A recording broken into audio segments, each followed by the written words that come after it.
Red velvet cake has got to be one of the most deceptive cakes when I was young. Beyond it being super cheesy and delicious, I thought red was its own flavor. But we all know what flavor it really is, right? It's just chocolate cake. What makes red velvet cake so special is that it uses a form of acidity and when paired with baking soda so that it can rise in the oven. I'm going to be combining half a cup of milk and then adding 2 teaspoons of apple cider vinegar. After about 5 minutes, it should begin to curdle, but don't worry, this is perfectly normal. Now, I'm going to sift together 1 1/4 cups flour, 1/4 teaspoon of salt, 1 tablespoon of cocoa powder, and half a teaspoon of baking soda. Sifting just makes sure that there are no clumps in our batter. This step is very important. For the fats, we'll be using a 1/4 cup of butter softened.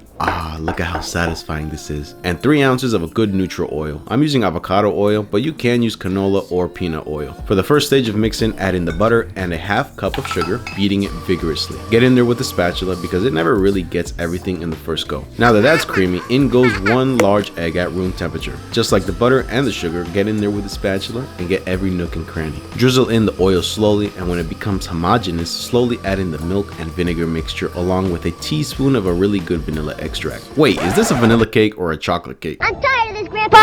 After that, we're going to be adding the dry ingredients, but in 2 segments. We do this so that we don't overwork the batter. Again, scrape the sides of the bowl to get all the flour into the mix. This step is probably even more important than creaming the butter and sugar. Finally, after all is said and done, we can add in our red food coloring. I like to go in with a gel since it has less liquid, therefore having less influence on the consistency of our batter. Go in with 1 tablespoon and mix it until the red is fully incorporated. Now, this recipe is for 2 6-inch pans, but the beauty here is that you can double the recipe and it will fit perfectly in 2 9-inch pans if you need a bigger cake. I don't, because I would eat the whole freaking thing. The way I like to guarantee that my cakes always come out of their pans is I put a little bit of oil and I brush every single crevice so that when it rises and starts to bake, it won't stick anywhere at all. Now that everything is set, divide the batter evenly between 2 molds. If you want to be more accurate, you can weigh them on a scale for a perfect division. Spread them smoothly along a pan so that it bakes evenly and not one side is too lopsided.